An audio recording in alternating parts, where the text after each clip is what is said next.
Février 1848, le peuple monte sur les barricades pour réclamer la destitution de Louis-Philippe. 18 ans ont passé depuis les Trois Glorieuses. Les romantiques ont profité de cette accalmie politique pour déployer leurs œuvres. Claude Gueux, Lélia, la comédie humaine, les Trois Mousquetaires. Mais le succès n'empêche pas les tragédies. Hugo a perdu sa fille Léopoldine. Balzac se tue au travail pour rembourser ses dettes. Et Nerval s'enfonce de plus en plus dans la folie. La nouvelle révolution qui se prépare va pousser les romantiques à prendre le pouvoir. Il est temps que les idées se transforment en actes.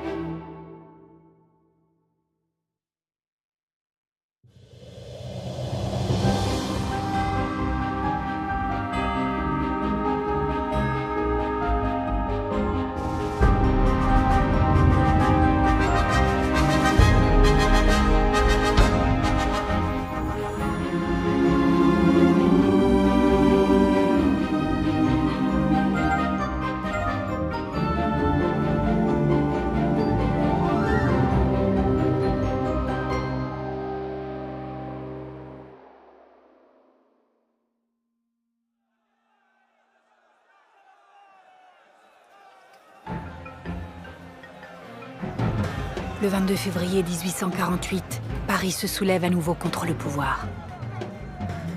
Au soir du 23 février, boulevard des Capucines, la situation dérape.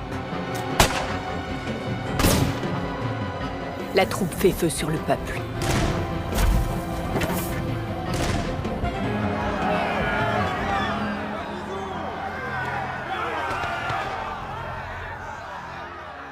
La rumeur se répand comme une traînée de poudre. On compte les morts par dizaines.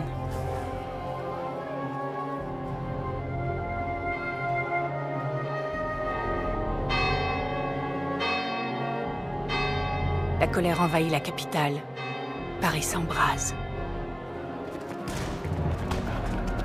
Charles Baudelaire n'hésite pas une seconde. Sa voix se mélange à celle des insurgés pour réclamer la République.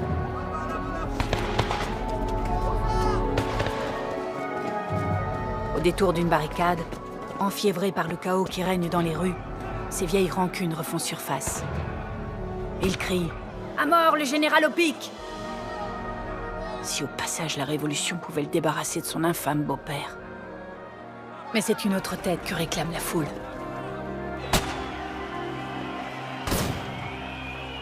Au matin du 24 février, le peuple marche sur les Tuileries. Dans son palais, Louis-Philippe prend enfin la mesure du danger. La répression ne ferait qu'aggraver les choses. Il ne donnera pas l'ordre de tirer sur la foule. Il sait que son règne est fini.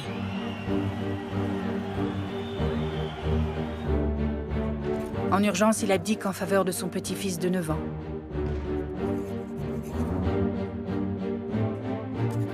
À midi, il quitte en hâte le palais des Tuileries. À 13h, les insurgés enfoncent les portes.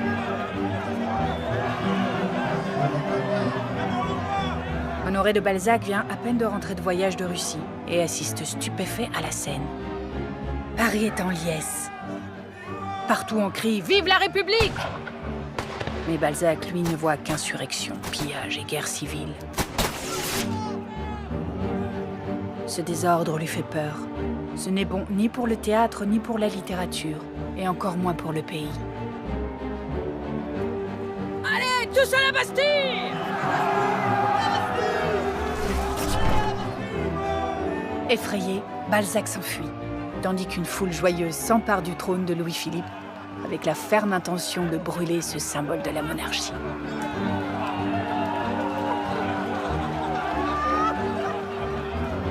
Place de la Bastille, Victor Hugo n'est pas moins inquiet. Le spectre de 1793 plane sur la capitale. Lui aussi craint le bain de sang des révolutions, la terreur et la guillotine.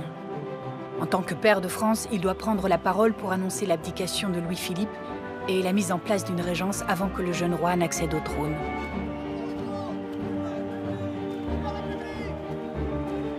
Devant la colonne de Juillet, il prend la mesure de l'hostilité de la foule. Ils ont des armes. Victor se demande comment s'acquitter de sa charge sans exciter leur colère. Soudain, il entend « À mort le père de France! À mort! » « À mort, père de France !» Le mot République est sur toutes les lèvres. À 15 h, au rythme de la Marseillaise et du chant du départ, le palais Bourbon est envahi.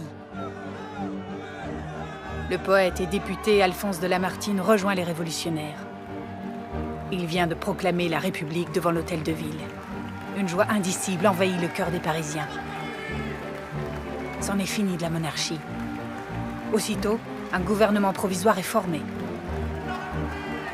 À ces hommes de porter les espoirs du peuple français.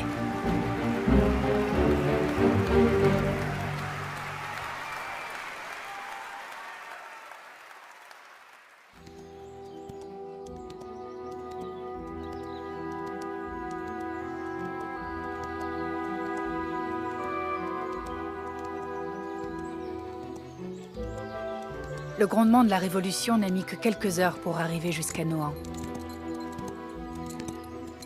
George Sand a suivi les événements jour après jour. Le tumulte de la Révolution passée, il faut s'atteler à gouverner. George sait que c'est son devoir d'aller soutenir ses amis et défendre ses idées socialistes. Elle quitte Nohant sans regret. Depuis qu'ils se sont séparés avec Frédéric Chopin, elle ressent une grande solitude. La musique a laissé place au silence. Il est temps de passer à autre chose.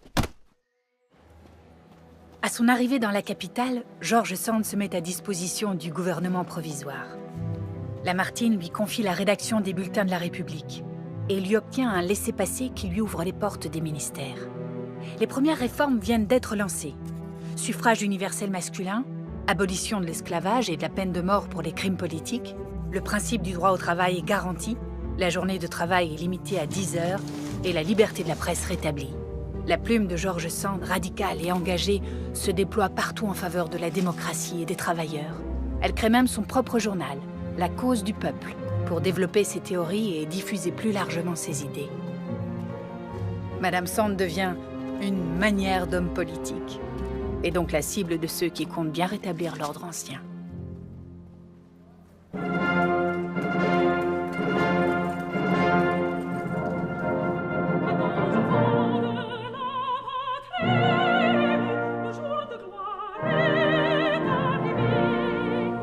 Ce soir, elle rejoint son amie Delacroix à l'opéra pour écouter la grande tragédienne Rachel interpréter la Marseillaise.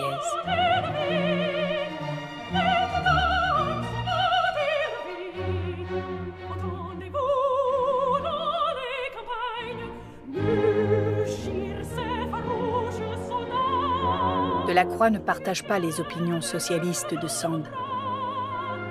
Mais sur la scène, Rachel lui fait penser à sa liberté guidant le peuple. Depuis que Louis-Philippe lui a discrètement rendu il y a 18 ans, elle a enroulé quelque part dans un coin de son atelier. Ne serait-ce pas le moment idéal de la ressortir ?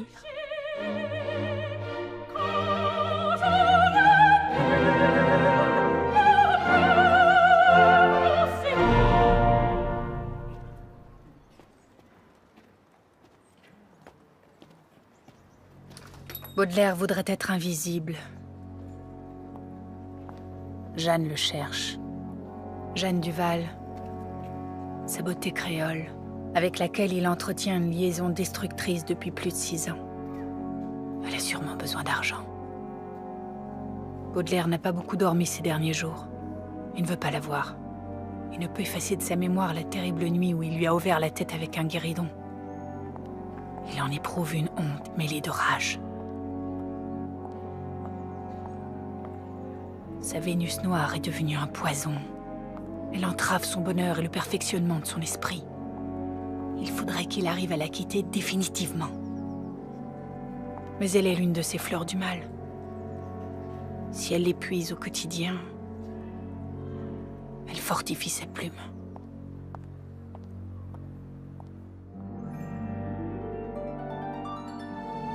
L'écriture a un effet cathartique sur lui. Dans sa poésie, il peut exprimer le dégoût qu'il a de lui-même, explorer son obsession de la mort et, dans un mélange d'extase et d'horreur, atteindre la spiritualité.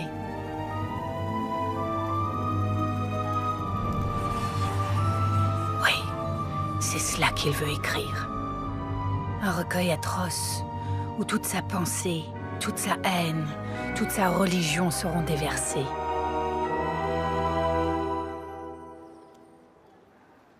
Il en a déjà le plan.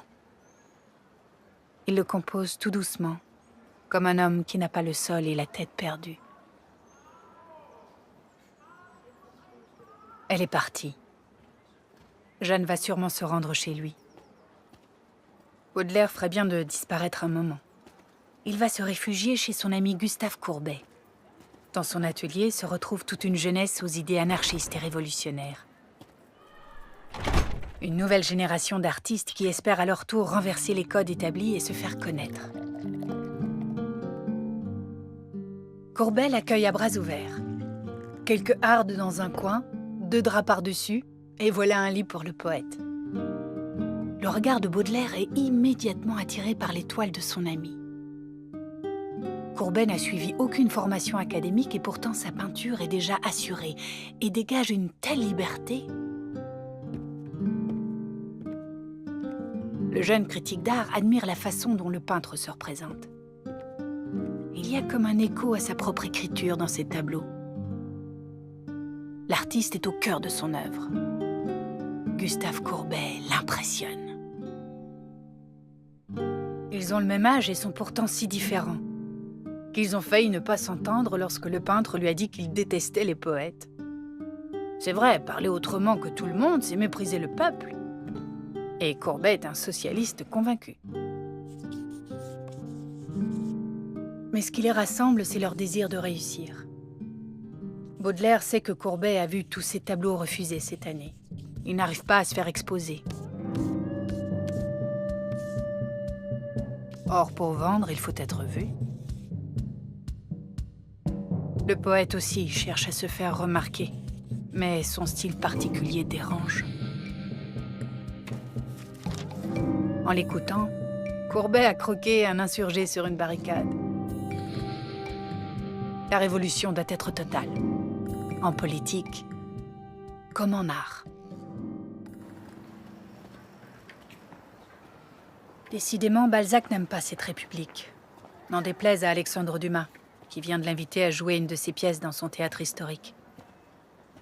Royaliste et conservateur, Balzac ne cesse d'alerter ses amis. L'instabilité politique n'amènera que ruine et désespoir. Dans sa demeure de la rue Fortuné, il ose rêver à un avenir plus radieux. Depuis 2 ans qu'il en a fait l'acquisition, il met un soin méticuleux à meubler chaque pièce avec ce qu'il trouve de plus coûteux chez les brocanteurs. Rien n'est trop beau pour sa comtesse russe. 7 ans qu'elle est veuve, 7 ans que Balzac ne cesse de demander sa main. Si Evelina Hanska ne dit pas non, elle n'a pas encore dit oui. Il s'imagine déjà la vie avec elle. Les sorties au théâtre, les promenades au bord de la Seine, la douceur de sa main dans la sienne. Ces 20 dernières années, il a publié presque 100 romans. Il a encore plein d'histoires en tête, mais ses forces s'épuisent. Il a de plus en plus de mal à tenir sa plume. Même le café n'y fait plus rien.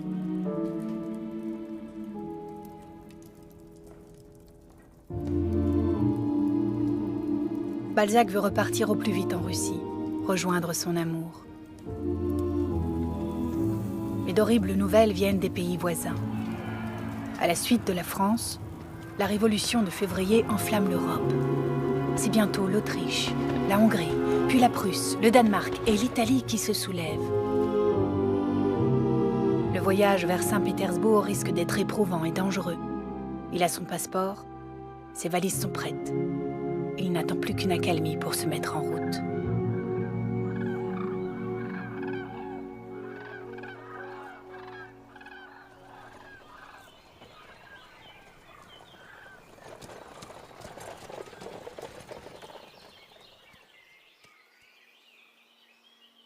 Victor Hugo a accepté l'invitation d'Alexandre Dumas. Ils se réjouissent d'être candidats aux premières élections de cette toute jeune république. Que le meilleur gagne. Malgré leur amitié de plus de 20 ans, il y aura toujours un air de rivalité entre eux. Dumas a remporté la bataille au théâtre. De plus en plus engagé, Hugo compte bien s'illustrer en politique. Il y a une chose sur laquelle ils sont d'accord. La République est fragile, et il n'y aura pas assez de toutes les intelligences pour la faire triompher. Les deux hommes s'imaginent déjà siégeant à l'Assemblée côte à côte, ou plutôt face à face. Hugo est inscrit sur la liste conservatrice opposée à celle de Dumas, fervent républicain. George Sand va-t-elle elle aussi se présenter aux élections? C'est ce qu'espèrent les rédactrices du journal La Voix des femmes. Elles ont même publié une tribune en ce sens qui fait scandale. Mais George Sand dément. La société n'est pas prête. Tant que les femmes seront légalement sous la tutelle de leur mari, elles ne peuvent prétendre à une carrière politique indépendante. Si la Constitution de 1848 abolit les privilèges de race, de caste et de fortune, celui du sexe reste absent des débats. Déçu par la politique du gouvernement, Georges préfère reprendre sa plume et sa liberté pour faire grandir les idées socialistes. La République doit être sociale, sinon le peuple aura toute légitimité pour la renverser. Le 15 mai, une foule de manifestants envahit l'Assemblée nationale pour tenter d'imposer un gouvernement socialiste. Des amis de Sand sont arrêtés. Même si elle n'a pas participé directement à l'événement, elle se sent menacée. Elle craint une perquisition et l'emprisonnement. Georges brûle tous ses documents, ses écrits, même son journal. Au petit matin, elle rentre à Nohant, laissant derrière elle Paris et son rêve d'une république sociale.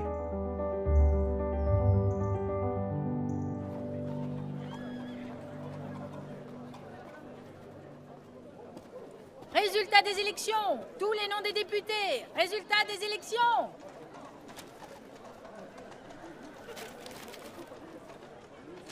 Résultat des élections! Tous les noms des députés! Résultat des élections! Dumas cherche son nom dans les colonnes du journal. En vain. Il n'a pas été élu. C'est le très conservateur Parti de l'Ordre qui a remporté le plus de sièges. Hugo a rejoint ses rangs à l'Assemblée. Au cœur des débats aujourd'hui, les ateliers nationaux. Créés pour pallier la crise économique, ces grands chantiers financés par l'État sont censés fournir du travail à tous les chômeurs et apaiser la misère sociale. Ils sont inefficaces et trop coûteux. Il y a trop d'inscrits et pas assez de travail à fournir. Victor Hugo est d'accord. Il faut fermer ces ateliers. Mais il sait aussi que le désœuvrement gagne les ouvriers et que la colère gronde. Alors, quand il prend la parole pour la première fois à l'Assemblée, il supplie le camp socialiste, prompt à exciter la grogne des ouvriers, de les exhorter au contraire à la patience et à la fraternité, à croire en l'avenir qui leur appartient, de peur que la France ne sombre, avant que la République et la démocratie ne triomphent.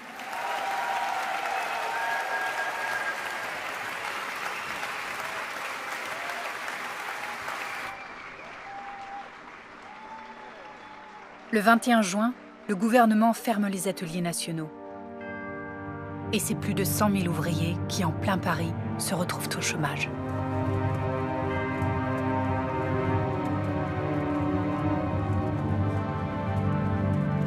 Le 23 juin, c'est l'explosion. 400 barricades sont élevées dans la ville.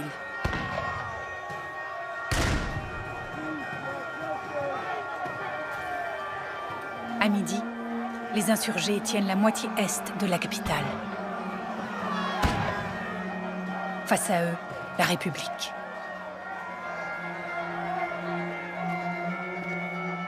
Parmi les députés, 60 commissaires sont choisis pour rétablir l'ordre.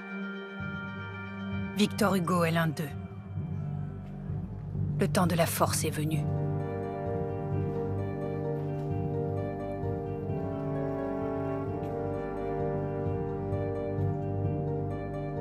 Avant de donner l'ordre aux soldats de tirer, il doute.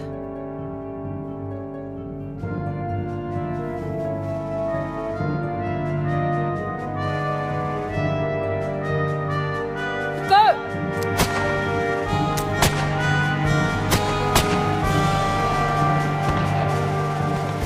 Le poète n'a pas reculé devant son devoir.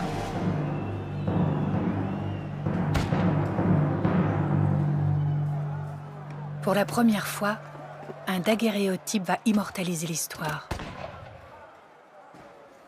Monsieur Thibault a besoin d'une demi-heure pour exposer correctement son image.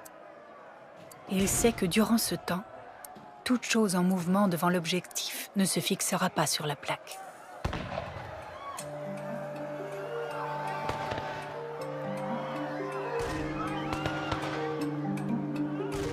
On ne verra pas les artisans et les ouvriers s'élancer sur les barricades.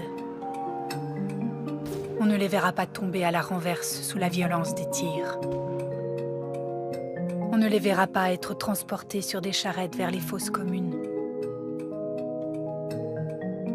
On ne verra pas les pelotons d'exécution, ni les corps des fusillés s'écrouler sur les pavés.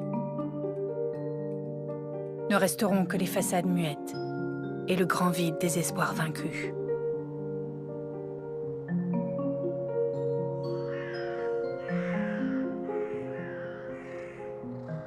« 4000 morts, 1500 fusillés et des milliers de prisonniers envoyés au bagne. » Ces journées de juin 1848 ébranlent profondément Hugo. Comme si toute force avait quitté son corps. Il désapprouve les émeutes, le chaos, mais il est devenu le complice d'un bain de sang. Cette contradiction le plonge dans un abîme de doute. Son engagement conservateur pèse soudain très lourd.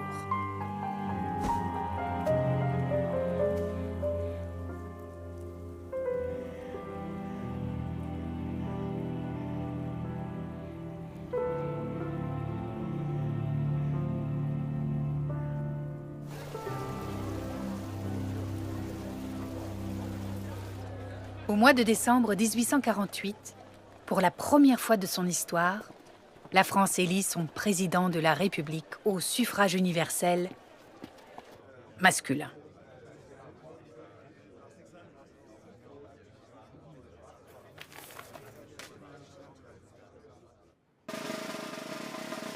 Apparition sur la scène de Louis-Napoléon Bonaparte, élu avec 74% des voix. Comment le neveu de Napoléon Ier a-t-il réussi à se hisser à la tête de la France ? Sans doute son illustre nom a-t-il aidé, mais surtout, il a mis tout le monde d'accord. Un soupçon de progressisme, ce qu'il faut d'idées socialistes et une fermeté froide, propice à l'ordre, ont su convaincre les électeurs. Hugo, Dumas et même Sand le soutiennent. Il a 40 ans lorsqu'il prête serment devant la nation, jurant de rester fidèle à la République démocratique, une et indivisible, et de remplir tous les devoirs que lui impose la Constitution.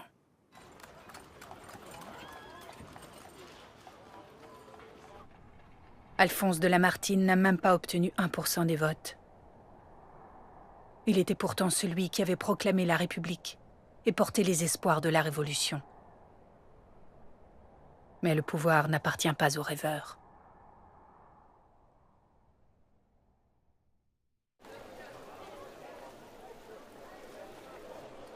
Gérard de Nerval se dit volontiers apolitique, même si les événements de 48 et leur développement ne l'ont pas laissé indifférent. Il craint le retour de l'ordre. Il n'aime pas ce mot. Ce soir, il veut tout oublier. Le théâtre de Houdin ouvre ses portes magiques à son imagination. À 41 ans, il n'a aucune considération pour l'argent.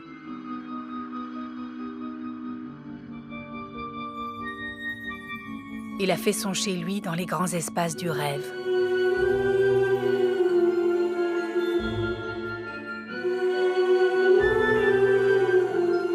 En Orient, il a été initié au mystère des soufis.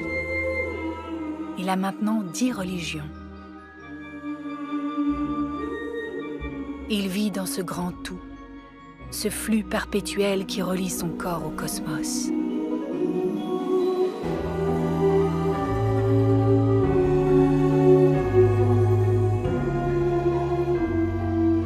Les visions et les prophéties sont ses compagnes.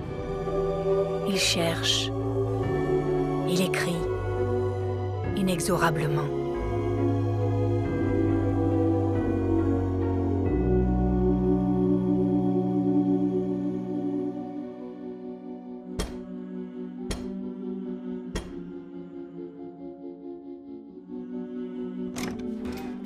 Théophile Gautier sera toujours là pour lui, quelle que soit l'heure. Son ancien compagnon de Bohême s'inquiète. Gérard semble de plus en plus loin de tout.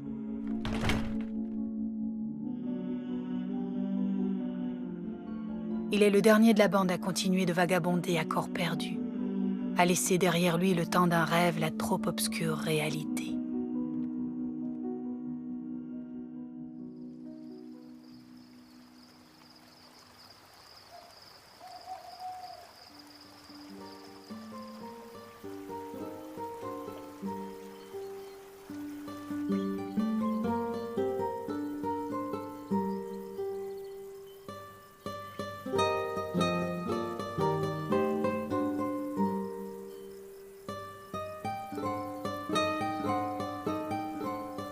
Courbet a eu une vision.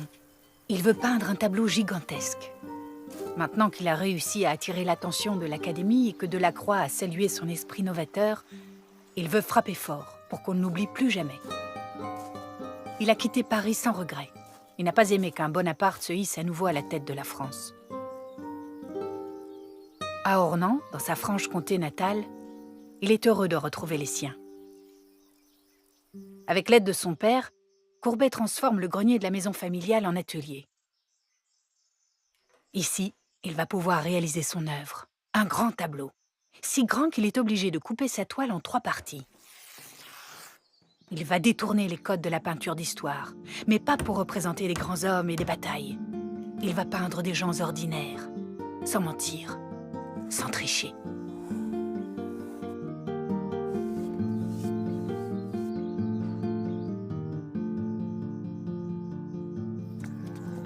Pendant des mois, la maison des Courbet devient la principale attraction du village.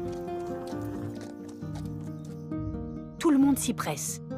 Les amis, les voisins, le curé. Jamais ils n'ont posé. Jamais ils n'ont pensé qu'ils pouvaient avoir un lien avec l'art. Courbet peint 50 personnages, grandeur nature. Il manque de place, de lumière. Et surtout de recul. Il y a de quoi crever.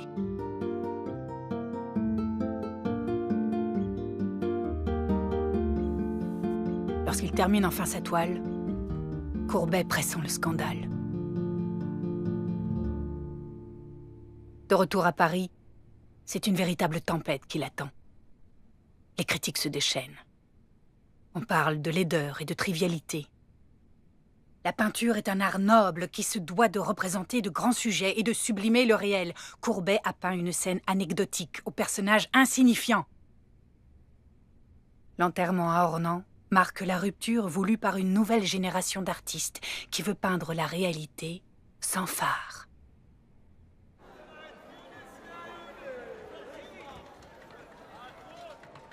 Il y a une autre réalité qui ne cesse de questionner Victor Hugo. C'est la misère. Dans les faubourgs de Paris, il s'inquiète de ces familles entières qui vivent pêle-mêle. Hommes, femmes, jeunes filles, enfants, n'ayant pour lit, pour couverture, pour vêtements, que des monceaux infects de chiffons ramassés dans la fange du coin des bornes. Espèces de fumier des villes où des créatures s'enfouissent toutes vivantes pour échapper au froid de l'hiver. Le 9 juillet 1849, Victor prononce son discours sur la misère à l'Assemblée. « Messieurs, je suis de ceux qui pensent et qui affirment qu'on peut détruire la misère. Remarquez-le bien, messieurs. Je ne dis pas diminuer, amoindrir, limiter, circonscrire. Je dis détruire. » Silence dans l'Assemblée. La gauche approuve le discours. L'engagement conservateur d'Hugo se fissure de plus en plus. Sa conscience sociale vient de le faire basculer dans ses convictions. Il ne sera plus jamais le même.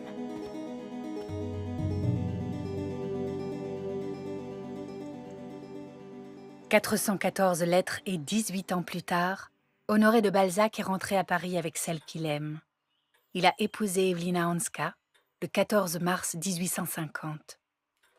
Depuis 3 mois, ils vivent enfin ensemble, rue Fortuné. Mais ce bonheur tant attendu arrive trop tard pour Balzac. Sa santé s'est tellement dégradée qu'il ne quitte plus sa chambre.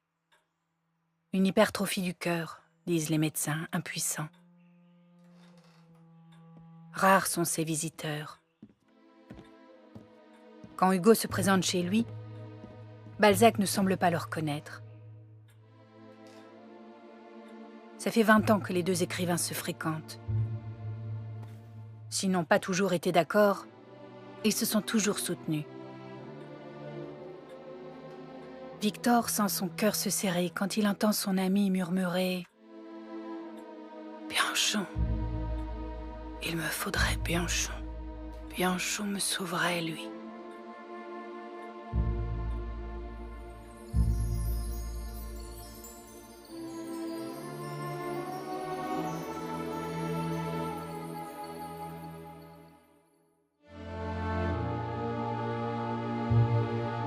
Balzac n'est plus dans la réalité. Il survit au milieu de ses personnages. Le colonel Chabert, Rastignac, la duchesse de Langeais, le père Goriot, Vautrin, Gobseck semblent s'être réunis autour de lui pour un dernier adieu. Il est 23h30, le 18 août 1850, lorsqu'à 51 ans, Honoré écrit le dernier mot du roman de sa vie. Bianchon, le célèbre médecin de la comédie humaine, n'a rien pu faire.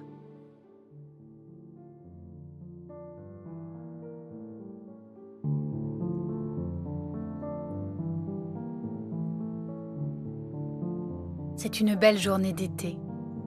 La ville est calme et silencieuse.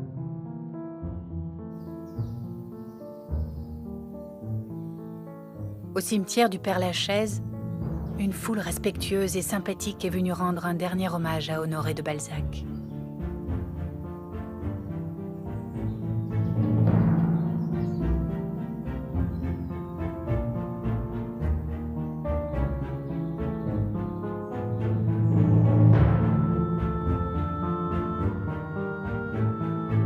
L'homme qui vient de descendre dans cette tombe était de ceux auxquels la douleur publique fait cortège.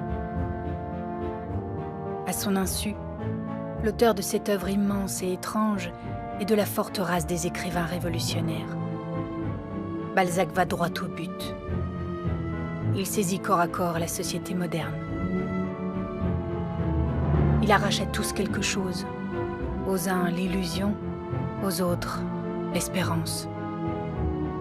Il creuse et sonde l'homme, l'âme, le cœur, les entrailles, le cerveau, l'abîme que chacun a en soi. Le nom de Balzac se mêlera à la trace lumineuse que notre époque laissera à l'avenir.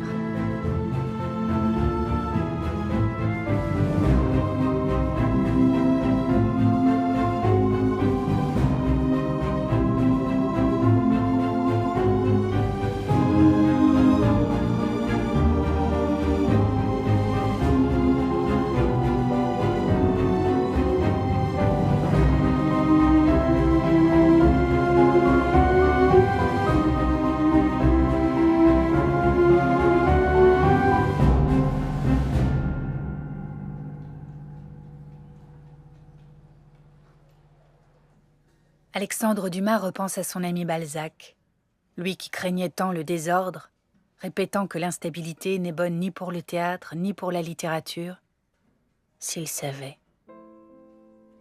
Le 20 décembre 1850, Alexandre Dumas est reconnu coupable de faillite. Tout est allé si vite. Le marasme économique a plongé la culture dans une crise sans précédent. Seul sur la scène du théâtre historique, Dumas se remémore le soir de son inauguration.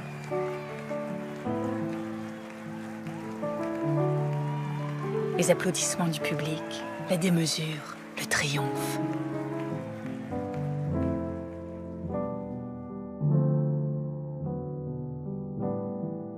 Aujourd'hui, il ne peut que constater l'ampleur du désastre. Depuis des mois, il ne cesse de renflouer les caisses. Il a vendu ses chevaux, hypothéqué son château de Monte Cristo. C'est la mort dans l'âme qu'il doit fermer son théâtre. Alexandre Dumas est ruiné.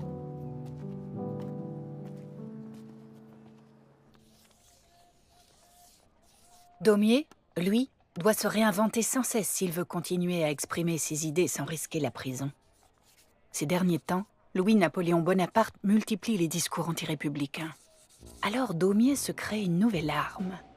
Le colonel Ratapoil, mi-policier, mi-soldat, aussi cynique, roublard et manipulateur que le pouvoir en place.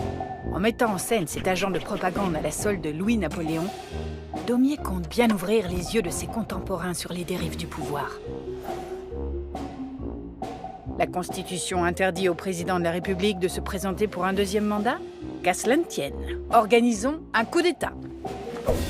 Le 2 décembre 1851, avec l'aide de l'armée, Louis-Napoléon fait arrêter les chefs de l'opposition, déclare l'état de siège, dissout l'Assemblée nationale, annonce des élections et une nouvelle constitution. Le pays se fige. Victor Hugo, lui, crie ouvertement sa colère. Ce coup d'État est un crime. Il faut prendre les armes pour renverser ce traître, ce dictateur. Quoi ? Après Napoléon le Grand, il faudrait que nous ayons Napoléon le Petit ? Mais la troupe fusille tous ceux qui résistent. On ne provoque pas impunément le pouvoir. La tête de Victor Hugo est mise à prix. 25 000 francs à qui le ramènera mort ou vif. Alexandre Dumas doit prévenir son ami. La police est déjà à sa recherche.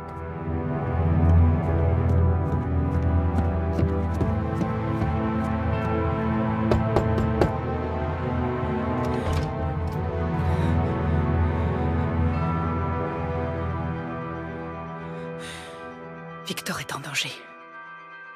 Juliette Drouet n'hésite pas une seconde. Elle a des amis chez qui il pourra trouver refuge. L'élan vint. Alexandre se charge de prévenir sa femme, Adèle. Hugo part aussitôt.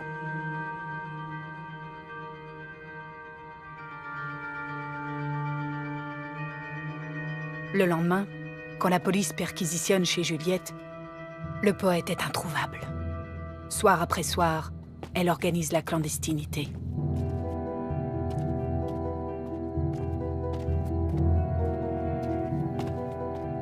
Le 11 décembre, Victor Hugo n'est plus. Il est Jacques Firmin Lanvin. L'ami de Juliette, qui ressemble fort au poète, lui a donné son passeport. Le voilà ouvrier typographe. Il prend le train de nuit pour Bruxelles. La priorité, c'est de mettre le plus de distance entre lui et ce Napoléon qu'il vient de défier.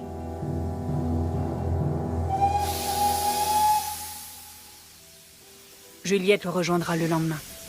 Elle se chargera de transporter ses manuscrits.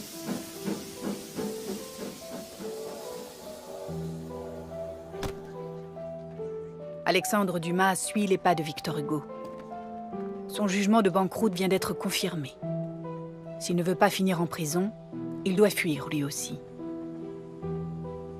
Il lègue Paris à son fils.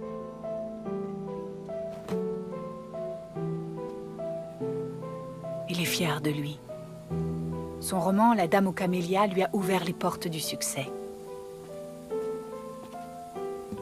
L'héritage est assuré.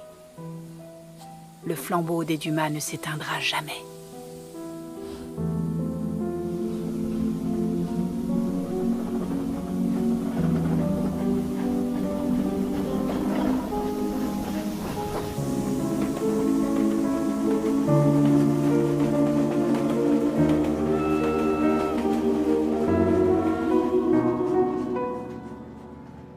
À peine installé au numéro 9 de la Grand Place de Bruxelles, Hugo saisit sa plume et écrit un pamphlet contre Louis-Napoléon Bonaparte. Levez la tête, Français. Vous n'êtes plus rien et il est tout. Il tient dans sa main votre intelligence comme un enfant tient un oiseau. Napoléon le Petit est publié simultanément à Londres et à Bruxelles. Introduit clandestinement en France, le livre s'arrache sous le manteau. Ce succès rend très vite Hugo indésirable en Belgique. On décrète même une loi, la loi Fédère, pour justifier l'expulsion du poète. Victor doit fuir à nouveau. Cette fois, il met la mer entre lui et le pouvoir. Il part pour Jersey. Sur l'île, sa femme et ses enfants sont déjà là pour l'accueillir. Adèle a liquidé toutes leurs affaires à Paris. La vie d'exilé commence à s'organiser.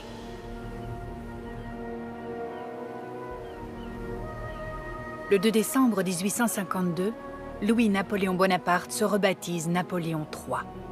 Victor Hugo s'indigne. Sur ce rocher isolé, rebaptisé Rocher des Proscrits, il se met en scène sous l'objectif de son fils. Il trouve dans la photographie un outil extraordinaire. Il multiplie les clichés. Son visage devient celui de la résistance. Il est bien décidé à incarner le contre-pouvoir. Pour faire circuler ses idées, il met en place tout un réseau pour contourner la douane et la censure. Lettres et feuillets de manuscrits sont envoyés à Londres, passent de main en main pour atteindre leur destinataire en France et tromper la vigilance de l'Empire. Parmi ces passeurs, à Croisset, un petit village non loin de Rouen, se trouve un jeune écrivain qui réceptionne les courriers avant de les transmettre à Paris. Gustave Flaubert est fier de participer à cette correspondance clandestine. Il admire Hugo, le grand crocodile comme il l'appelle. À 35 ans, Flaubert vit encore chez sa mère. Il consacre tout son temps à l'écriture. Le promeneur qui passe non loin de sa maison sera surpris d'entendre parfois une voix tonitruante. Jamais elle n'avait eu les yeux si grands, si noirs, d'une telle profondeur. Elle se répétait « J'ai un amant !» Un amant! Ces séances de gueuloir, comme Flaubert les appelle, lui permettent de trouver la sonorité juste, précise, de chaque phrase de son roman. Déjà 2 ans qu'il dissèque le destin de son héroïne, Emma Bovary. Pour une seule page, il lui faut couvrir de ratures parfois 5 ou 6 feuilles de brouillon. L'artiste doit être dans son œuvre comme Dieu dans la création, invisible et tout-puissant, qu'on le sente partout, mais qu'on ne le voit pas. S'il aime le calme de sa province, Flaubert n'en est pas moins un amoureux de Paris. Il ne serait pas contre s'y trouver un pied-à-terre pour profiter des plaisirs de la capitale. Ce soir, il assiste à la première de la Traviata. Verdi s'est inspiré du roman de Dumas fils, La Dame aux camélias, pour composer son opéra.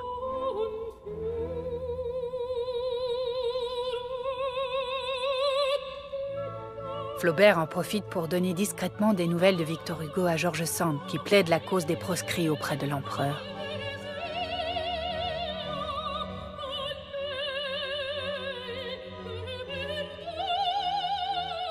Dans un autre coin de la salle, Baudelaire se dit que Violetta, l'héroïne de ce drame, aurait pu lui inspirer un poème. Il a enfin terminé son recueil.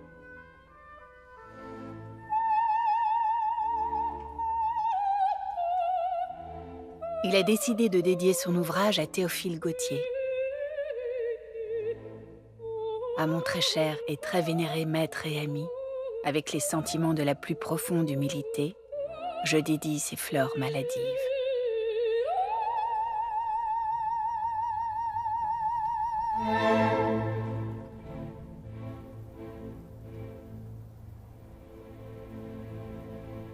Il est tard.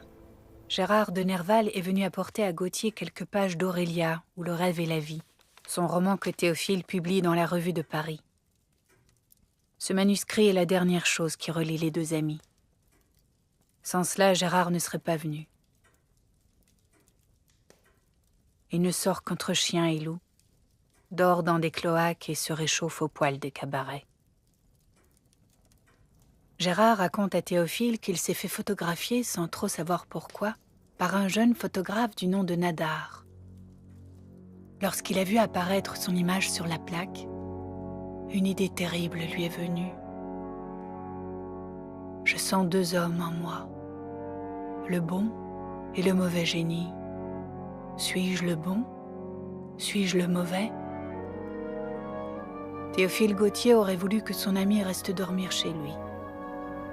Mais Gérard a refusé. Il s'enfonce dans la nuit sans étoiles. La faim le tiraille. Le froid l'engourdit. Son esprit s'évade.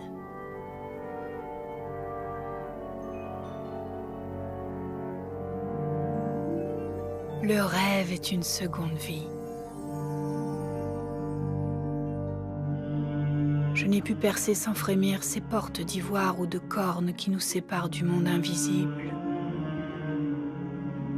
Les premiers instants du sommeil sont l'image de la mort.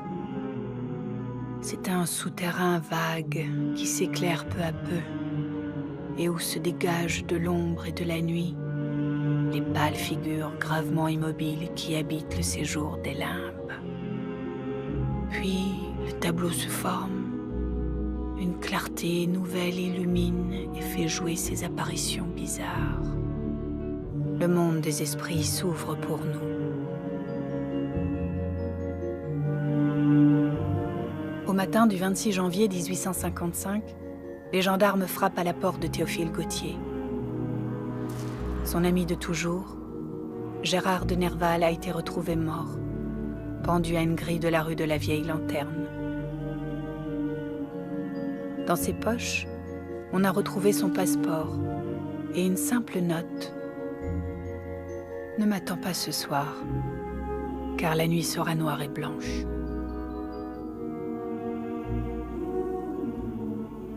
Jeune poète, Nerval était le protégé de Victor Hugo. Il a fallu quelques jours pour que la lettre d'Alexandre Dumas annonçant sa mort n'atteigne l'exilé sur son île. Hugo ne pourra pas lui dire au revoir. La nuit est tombée sur son ami comme sur son pays, emportant tout le romantisme de leur jeunesse. Mûri par son exil, Hugo sent en lui une force immense. Dans la nuit du sort, dans l'ombre du devoir, marchons vers la clarté.